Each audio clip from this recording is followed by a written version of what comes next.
నేను ఆ పార్టీకి బయటికి రావడానికి అంటే జనవరి 1 తర్వాత కేటీఆర్ గారితో ఆ పార్టీలో ఉన్న 2 సార్లు కలిశాను. అప్పటికే డిఫర్ అయ్యాం. తర్వాతకి నేను ఈ పార్టీకి వచ్చిన తర్వాత నాకు కనీసం ఫోన్ చేయటం కానీ అసెంబ్లీ సాక్షిగా ఎదురుపడ్డప్పుడు కానీ విష్ కూడా కంగ్రాచులేషన్స్ కూడా నాకు చెప్పలే. కానీ మీరు పోవద్దని బతిమలాడట అంటే వాత పెట్టి వెన్న రాసినట్టుంటుంది. కడ్డీ కలిసి వాత పెట్టి ఎన్న రాస్తే బాధ ఉంటుందా ఉండదా? ఆ తండ్రి కొడుకుల చల్లబడిపోతుందా వాత? కేటీఆర్ విచ్ చేయలేదని ఫీల్ అవుతురా సార్ మీరు? కేటీఆర్ విచ్ కూడా చేయలేదని ఫీల్ అవుతురా? కేటీఆర్ కనీసం విష్ కూడా చేయలేదని ఫీల్ అవుతురా? వాళ్ళ ఆలోచన ఎట్లుంటుంది వారు అడిగిన దానికి నేను చెప్తున్నా. వారు మీకు టచ్లో ఉన్నారు అంటే అంత గ్యాప్ ఉంది అని చెప్పడం కోసం చెప్పాను. సార్ గత ప్రభుత్వంలోనే కాదు మీ ఫోన్ ట్యాపింగ్, సార్ గత ప్రభుత్వంలోనే మీ ఫోన్ ట్యాపింగ్ కాదు, ఇప్పుడు కూడా మీ ఫోన్ ట్యాప్ జరుగుతున్నది కేటీఆర్ అంటున్నారు. అక్కడున్న మంత్రుల ఫోన్లు కూడా ఇప్పుడు కూడా ట్యాప్ చేస్తున్నారు. అది కామన్గా 2-3 ట్యాప్ చేసి ఉండొచ్చు, ఇప్పుడు కూడా జరుగుతూనే ఉంటాయి. అట్లాంటి అది రెగ్యులర్గా జరిగే ప్రాసెస్ అనే విధంగా కూడా కేటీఆర్ చెప్తున్నారు. సార్ ఇప్పుడు నిజంగానే ఇప్పుడు మీ ఫోన్ ట్యాప్ జరిగే అవకాశం ఉందంటారా? 0.001 కూడా ఉండదు అసలు. అటువంటి క్వశ్చనే ఉత్పన్నం కాదు ఈ పార్టీలో. నాట్ ఓన్లీ శ్రీనివాసరెడ్డి ఫోను, ఈ పార్టీలో అందరికీ స్వేచ్ఛ. అందరూ వారి మనసులో క్యాబినెట్లో మేము కూర్చున్నా కూడా క్యాబినెట్ విషయాల్లో చర్చించినా కూడా ఓపెన్గా డిబేట్ చేసుకునే స్వేచ్ఛ ఉంటుంది. ఇక్కడ సింగిల్ లైన్కి లాస్ట్లోకి వచ్చిన మాట్లాడుకున్న ఆ స్వేచ్ఛ అక్కడెక్కడ ఉందండి, మాకున్నది ఇక్కడ. సరే, ఫోన్ ట్యాపింగ్ కేసులో అరెస్ట్ అయిన 4 నిందితులు కస్టడీలో ఇస్తున్న సమాచారం మా సుప్రీం ఇచ్చాడు అని చెప్పి. సో ఎవరా సుప్రీం అయి ఉంటారు? ఎందుకంటే ఇప్పటివరకు అధికారులు ఎవరై ఉంటారు అనుకుంటున్నారు మీరు? మన అందరం అనుకునే ఆయన అయి ఉంటాడు. మన అందరం అనుకునే ఆయన పదే నేను ఏ పేరైతే ఉత్తరిస్తున్నా ఆ మహానుభావుడే ఉంటాడు. ఇంకెవరు ఉంటారు? సార్ మీరు అక్కడ ఉన్నప్పుడు కూడా ఫోన్ ట్యాప్ని గుర్తించానని చెప్తున్నారు. ఎప్పుడైతే ప్రభుత్వం ఏర్పాటు అయిందో అప్పటి నుంచే ఫోన్ ట్యాపింగ్ లేకపోతే ఆ కేసులు ఈ ఫోన్ ట్యాపింగ్ అనే పదాన్ని వింటున్నాం. మీరు ఎప్పుడైతే మీరు కాల్ చేసినటువంటి ఫోన్ ట్యాప్ అయినట్లుగా గుర్తించానన్నారో అప్పుడు ఎందుకు దీన్ని లేవనెత్తలేకపోయారు? ఎందుకు కేసు చేయలేకపోయారు? అనేక వేదికల మీద మేము ఓపెన్గానే చెప్పాము. మన ఫోన్లన్నీ ట్యాప్ అవుతున్నాయి. మనం అనడం ఏంది? అసెంబ్లీ సాక్షిగా అన్నారు ఆనాడు కాంగ్రెస్లో ఉన్న లీడర్లు. మరి ఒక లంగాదో లఫంగిదో చేసి ఉంటాం ట్యాపింగ్. ఇక్కడ మీరు అర్థం చేసుకోవాల్సింది ఏంటంటే ఆనాడు కాంగ్రెస్ పార్టీ రాష్ట్రంలో కానీ కేంద్రంలో కానీ అధికారంలో లేదు. ఈనాడు బీజేపీ పార్టీలో ఉండే ముఖ్యులు కేంద్రంలో అధికారంలో ఉండి కేంద్ర మంత్రిగా ఉన్న పెద్దలు ఏదైతే ఫోన్ ట్యాప్ అవుతుందో ఈ ఫోన్ ట్యాప్ అవుతుందన్నది ఆ వ్యవస్థ వారి కంట్రోల్లో తీసుకోవచ్చు. వారు కూడా వారికి మద్దతు.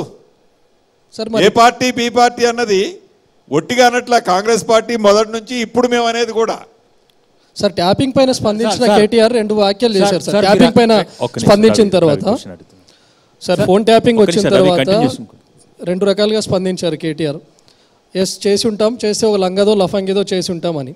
ఆ తర్వాత మళ్ళీ అన్నారు ఇప్పుడు నేను లైట్ డిటెక్టర్కి కూడా సిద్ధం. రేవంత్ రెడ్డి కూడా ఇదే కాంగ్రెస్లో ఉన్నటువంటి పొంగులేటిది, ఉత్తమ్ కుమార్ రెడ్డిది, బట్టిది కూడా ట్యాప్ చేస్తున్నారు, కావాలంటే నేను లైట్ డిటెక్టివ్ సిద్ధం అని చెప్తా ఉన్నారు. అరే నీ దగ్గర ఏదన్నా బొంగులేటిది, బట్టి గారిది, ఉత్తమది, ఇంకొకరిది ఉంటే నీ దగ్గర ఆధారం ఏదైనా ఉంటే చూపించు. ఫస్ట్ నువ్వు ఏం చేయాలో నీ టైంలో ఏం చేయాలనో నువ్వు సూచనలు ఇవ్వాలక్కర్లా ఈ ప్రభుత్వానికి. ఈ ప్రభుత్వం ఏం చేయాలనో ఈ ప్రభుత్వానికి ఒక క్లారిటీ ఉంది. ఏం చేయాలో నువ్వు చెప్పినట్టు చేస్తుందా ప్రభుత్వం? ఈ ప్రభుత్వం చిత్తశుద్ధి ఉంది ప్రజల కోసం. ఈ ప్రభుత్వం ప్రజల స్వేచ్ఛ కోసం ప్రజాయుతంగా పరిపాలించే ప్రభుత్వం. ఇంకా మీరు మంత్రులు అనుకొని మీరు మాకు గైడ్ చేసేదేంది? ముఖ్యమంత్రి అనుకొని మీరు చేసేదేంది? శ్రీనివాస్ గారు, మొదటిసారి ముఖ్యమంత్రిగా రేవంత్ రెడ్డి గారి 4 నెలల పాలనపై మీ అభిప్రాయం ఏంటి? ఈ 4 నెలల రేవంత్ రెడ్డి గారి పాలన లోక్సభ ఎన్నికల్లో మీకు ఎలాంటి విజయాన్ని అందించబోతోంది? ఇందాక నుంచి మనం 1.5 అవర్ దాకా డిబేట్లో ఉన్నాం.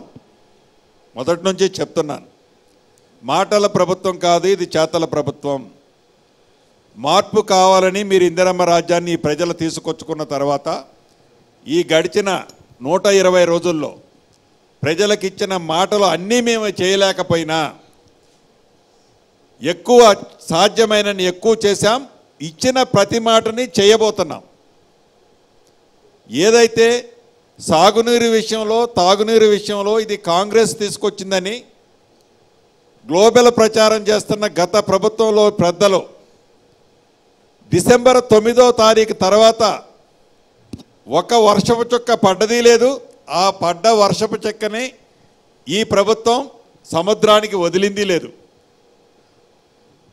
మీరు మీ స్వార్థం కోసం, మీ కమిషన్ల కోసం, మీ పెత్తనదారి కోసం, మీ ఇతరత్రుల కోసం ఏదైతే మీరు చేశారో, మీరు చేసిన తప్పులే ఈనాడు తెలంగాణ ప్రజలు కరువులో ఉన్నా, పంటలు ఎండిపోయినా, మంచినీరు ఇవ్వలేకపోయినా, మంచినీరు ఇవ్వలేదు అంటున్నారు. నేను ఈ వేదిక ద్వారా యావత్ తెలంగాణ ప్రజలకు ఒకటే అడగదలుచుకున్నాను.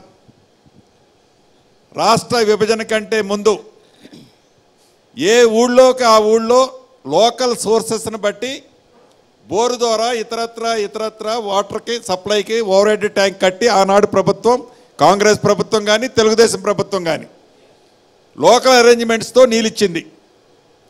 తెలంగాణ రాష్ట్రం వచ్చిన తర్వాత సుమారు 46,000 కోట్లు ఖర్చు పెట్టి మిషన్ భగీరథ చేశాను, అద్భుతంగా చేశాను, ఇది మోడల్ తెలంగాణ రాష్ట్రం, ఇదిగో మినరల్ వాటర్ అని ఇట్లా బాటిల్ చూపించావు. నువ్వు ఏ ఊళ్ళోనైనా ఇటువంటి మినరల్ వాటర్ నువ్వు నీ ప్రభుత్వం ఉన్నప్పుడు ఇచ్చావా? ఆ నీళ్ళు నీ మనవడో, నీ కొడుకో, నీ కూతురో ఎక్కడైనా మీటింగ్లో పోయేటప్పుడు ఆ వాటర్ తాగాడా? అటువంటి మిషన్ భగీరథలో ఈనాడు 45,000 కోట్లు ఖర్చు పెట్టి నువ్వు మా ప్రభుత్వం వచ్చి మొదటి నెలలోనే మంచినీళ్ళు ఇవ్వలేదని మా మీద దుమ్మెత్తిపోస్తున్నావు. ఖర్చు పెట్టింది నువ్వు 46,000 కోట్లు, దాంట్లో కమిషన్లు తింది నువ్వు, ఆ నింద మా మీద మోపుతున్నావు. ఎంత తెలివైనవాడు అండి నువ్వు.